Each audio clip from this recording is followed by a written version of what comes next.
अस्सलाम वालेकुम dear students, उम्मीद है आप सब खैरियत से होंगे। हम डिस्कस कर रहे हैं चैप्टर नंबर 4।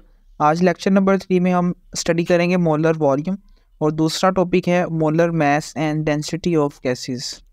सबसे पहले हम स्टडी करते हैं मोलर वॉल्यूम को। इसको हम एक एग्जांपल से समझते हैं। फ़र्ज़ करें कि आपके पास ये इस तरह से ना एक सिलेंडर है।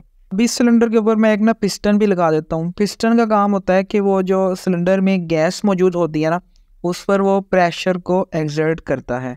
इस सिलेंडर में ना मैं कोई भी गैस ले लेता हूँ, उस गैस का मैं 1 मोल इसके अंदर कर देता हूँ फिल, और ये जो गैस होगी ना ये होगी फिल STP पर। STP का मतलब होता है, S का मतलब स्टैंडर्ड, T का मतलब होता है टेम्परेचर और P का मतलब होता है प्रेशर। यानी जो इसमें गैस मौजूद है ना वो एक ख़ास टेम्परेचर और प्रेशर पर फिल है।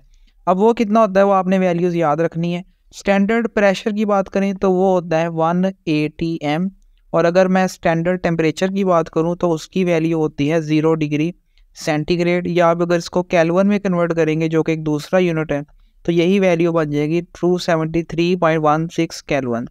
तो ये जो गैस इस सिलेंडर के अंदर फिल है ना वो 1 ATM प्रेशर पर फिल है, और उसमें का जो टेम्परेचर है वो 0 डिग्री सेंटीग्रेड है। तो अब हमारे पास ये जो सिलेंडर में गैस मौजूद है इसके हवाले से 3 बातें सामने आ गई हैं कि एक तो इसका हमने 1 मोल लिया था, दूसरा हमने इसको फिल किया हुआ है स्टैंडर्ड प्रेशर पर यानी 1 ATM पर, और तीसरा इस गैस का जो टेम्परेचर है वो है 0 डिग्री सेंटीग्रेड। अब इन सारी कंडीशन में ये जो गैस फिल हुई है सिलेंडर में, इसका टोटल वॉल्यूम यानी कितनी जगह ये सिलेंडर में ऑक्यूपाई कर रही है, उस वॉल्यूम को हम नाम देते हैं मोलर वॉल्यूम, और इसको हम शॉर्ट में लिखते हैं VM। अब मैं इसकी आपके सामने डिफाइन रीड करता हूँ। कह रहा है the volume of 1 mole of an ideal gas eight standard temperature and pressure is called molar volume. कोई भी एक आपने आइडियल गैस लेनी है, अगर आप उसका 1 मोल लेते हैं और उसका टेम्परेचर और प्रेशर आप रखते हैं स्टैंडर्ड, तो उस गैस का जो वॉल्यूम निकलेगा उस वॉल्यूम को हम नाम देंगे मोलर वॉल्यूम। यहाँ पर उसने वर्ड लिखा है आइडियल गैस। आइडियल गैस उस गैस को कहते हैं जो कि गैस के लॉज को ओबे करे। कुछ गैसेस के लॉज बने हुए हैं, तो जो गैस उनको मानती है उनको फॉलो करती है, उसको हम आइडियल गैस का नाम देते हैं। और STP का मैंने आपको बता दिया है, standard temperature and pressure. Standard temperature की वैल्यू होती है 0 डिग्री और स्टैंडर्ड प्रेशर की वैल्यू होती है 1 ATM।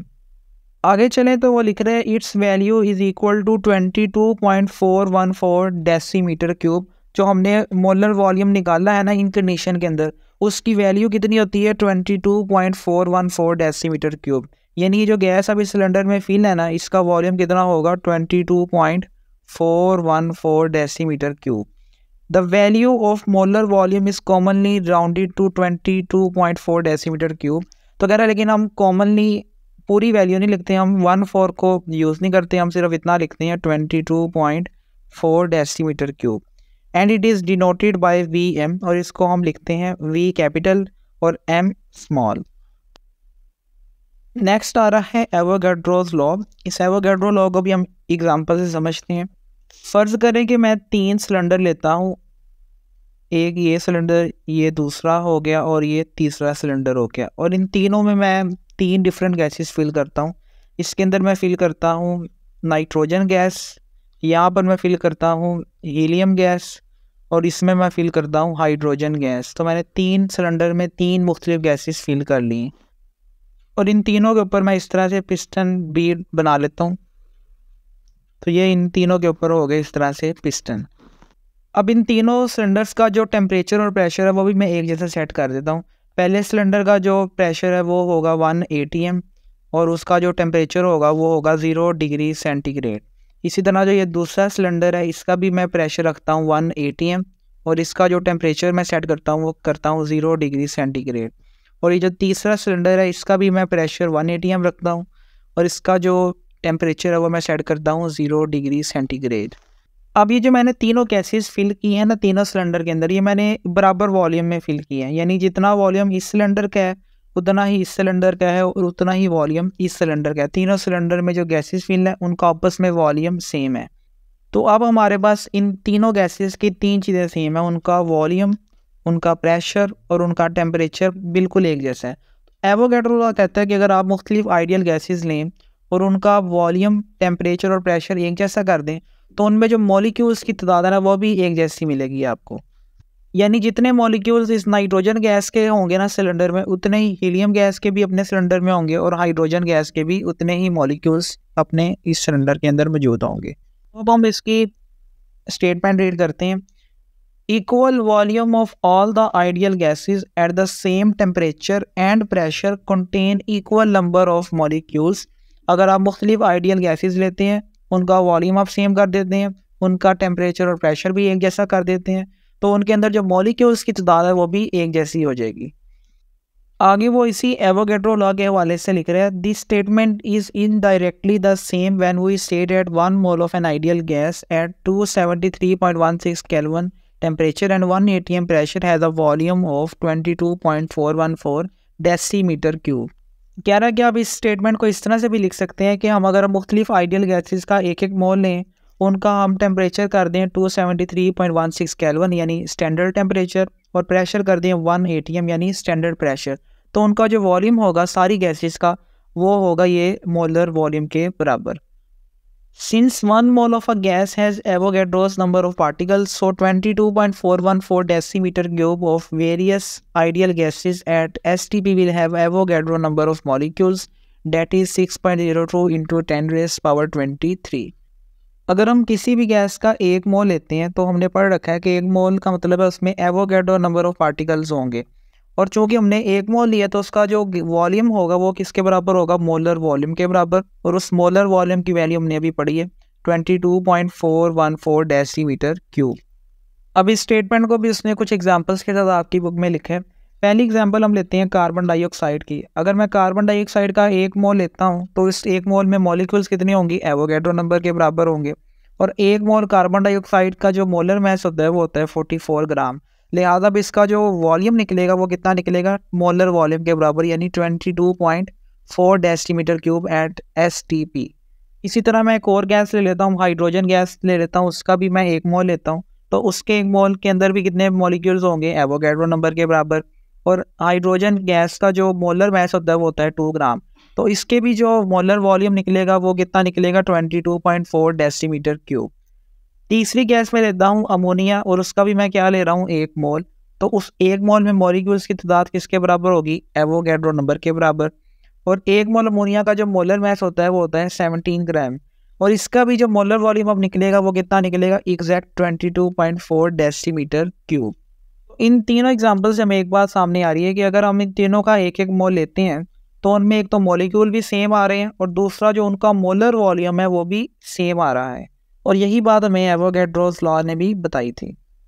आगे वो हमें एक फार्मूला दे रहा है, कह रहा है if the number of moles of a gas is known, अगर हमें किसी भी गैस के मोल्स की तादाद मालूम है, one can calculate its volume by multiplying number of mole of the gas with molar volume, और हमें उस गैस का वॉल्यूम मालूम करना है तो हम इस फार्मूले का यूज़ करेंगे। इसमें क्या है, आपने नंबर ऑफ मोल्स को ना मल्टीप्लाई कर देना उसके मोलर वॉल्यूम के साथ, तो आपके पास उस गैस का क्या आ जाएगा, वॉल्यूम। अब हम इसी फार्मूले का यूज़ करते हैं। आपके पास सैम्पल प्रॉब्लम 4.7 है। Determine the volume of 2.5 moles of chlorine molecule eight STP। आपके पास एक क्लोरीन गैस है, वो क्लोरीन गैस STP पर यानी स्टैंडर्ड टेम्परेचर और प्रेशर पर पड़ी हुई है, और उसके नंबर ऑफ मोल्स कितने हैं, 2.5। आपने इस क्लोरीन गैस का वॉल्यूम फाइंड करना है, तो इसमें हम यही फार्मूला यूज़ करेंगे। हमारे पास नंबर ऑफ मोल्स उसने दिए हैं 2.5, और मोलर वॉल्यूम हमने पढ़ रखा है 22.4 डेसीमीटर क्यूब, तो इन दोनों को जब आप मल्टीप्लाई करेंगे आंसर आएगा 56 डेसीमीटर क्यूब, तो ये वॉल्यूम है इस क्लोरीन गैस का। आगे है ये सैम्पल प्रॉब्लम 4.8, इसमें वो लिख रहा है what is the volume in decimetre cube और 4.75 mole of methane gas at STP। यहाँ पर हमारे पास एक मीथेन गैस है जो कि स्टैंडर्ड टेम्परेचर और प्रेशर पर बढ़ी हुई है, और उसके मोल उसने हमें दिए हैं 4.75। यहाँ पर भी आपने इसका वॉल्यूम मालूम करना है, तो अगेन यही फार्मूला हम यूज़ करेंगे। नंबर ऑफ मोल उसने दिए हैं 4.75, और मोलर वॉल्यूम हमें पता है 22.4 डेसीमीटर क्यूब, तो इन दोनों को जब आप मल्टीप्लाई करेंगे आपके पास आंसर आएगा 106.4 डेसीमीटर क्यूब, तो ये वॉल्यूम है इस मीथेन गैस का। आगे है ये topic molar mass and density of gases. यहाँ पर उसने पहले डेंसिटी को डिफाइन किया है। Density is defined as mass per unit volume of a substance. जब हमने किसी भी सब्सटेंस की डेंसिटी को फाइंड करना होता है तो हम उसका जो मैस है उसको वॉल्यूम से डिवाइड कर देते हैं। तो हमारे पास डेंसिटी का फार्मूला बन गया mess divided by volume. Density को लिखते हैं डी से, मैस को लिखते हैं स्मॉल एम से और वॉल्यूम को लिखते हैं कैपिटल वी से। तो ये डेंसिटी फाइंड करने का फार्मूला है। आगे वो लिख रहा है as molar mass of all the gases occupy same volume at STP therefore density of gas depend on the molar mass. अगर हम एसटीपी पर मुख्तलिफ गैसेस का वॉल्यूम सेम लेंगे ना तो उनमें जो उनका मोलर मैस है वो भी सेम हो जाएगा। तो यहाँ पर हम फार्मूले में थोड़ी चेंज भी कर सकते हैं। हमने लिखा है मैस ओवर वॉल्यूम, हम इसको इस तरह भी लिख सकते हैं मोलर मैस ओवर वॉल्यूम। तो ये भी आपके पास डेंसिटी का ही फार्मूला है। A gas having higher molar mass will have the higher density and vice versa। अब इस फार्मूले में आप देख सकते हैं कि डेंसिटी का और मोलर मैस का डायरेक्ट रिलेशन है, यानी डेंसिटी और मोलर मैस आपस में डायरेक्टली प्रोपोर्शनल है। अगर किसी गैस का मोलर वॉल्यूम हाई है तो उसकी डेंसिटी भी क्या होगी, हाई होगी। अगर किसी गैस का मोलर मैस कम है तो उस गैस की डेंसिटी भी कम होगी। If the density of a gas at STP is non it's molar mass can be calculated. इस फार्मूले का यूज़ करके हमें अगर किसी गैस की डेंसिटी मालूम है तो उसके ज़रिए से हम उसका मोलर मैस फाइंड कर सकते हैं। अब हम इसी फार्मूले का यूज़ करते हैं। सैम्पल प्रॉब्लम है 4.9। Calculate the molar mass of a gas which has density of 1.97 at STP. आपके पास एक गैस है जिसकी डेंसिटी इसने में दे दी है 1.97। हमने फाइंड करना है उस गैस का मोलर मैस। तो हम ये फार्मूला यूज़ करेंगे जो भी हमने पढ़ा है। इसमें आप स्मॉल एम की जगह कैपिटल एम भी लिख सकते हैं। तो हमारे पास फार्मूले में वॉल्यूम जब इधर जाके मल्टीप्लाई होगा डेंसिटी से तो ये फार्मूला आ जाएगा डी ज़रब वी और इधर आ जाएगा स्मॉल एम, या आप इसको कैपिटल एम भी लिख सकते हैं। अब हम वैल्यूज़ पुट करते हैं। डेंसिटी की वैल्यू इसने में दी है 1.97 और वॉल्यूम की वैल्यू में पता है कि वो होती है 22.4 डेसीमीटर क्यूब। तो इन दोनों को जब आप मल्टीप्लाई करेंगे आपके पास आंसर आएगा 44.1 और ये उस गैस का क्या हो जाएगा, मोलर मैस। आगे है ये quick check 4.3। Calculate the molar mass of a gas which has density of 1.34 at STP. Same ऊपर वाले न्यूमेरिकल की तरह उसने हमें एक गैस दी है जिसकी डेंसिटी है 1.34। आपने उस गैस का मोलर मैस फाइंड करना है। तो इसी फार्मूले का हम यूज़ करेंगे। डेंसिटी की वैल्यू है 1.34 और उस गैस का मोलर वॉल्यूम हम पुट करेंगे 22.4। तो जब इन दोनों को मल्टीप्लाई करेंगे आंसर आएगा 30.02 ग्राम पर मोल। तो ये उस गैस का क्या हो जाएगा, मोलर मैस। यहाँ पर आपका लेक्चर कंप्लीट होता है। उम्मीद है आपको वीडियो समझ में आई होगी। अगर आपको वीडियो अच्छी लगी तो वीडियो को लाइक, शेयर और चैनल को सब्सक्राइब कीजिएगा।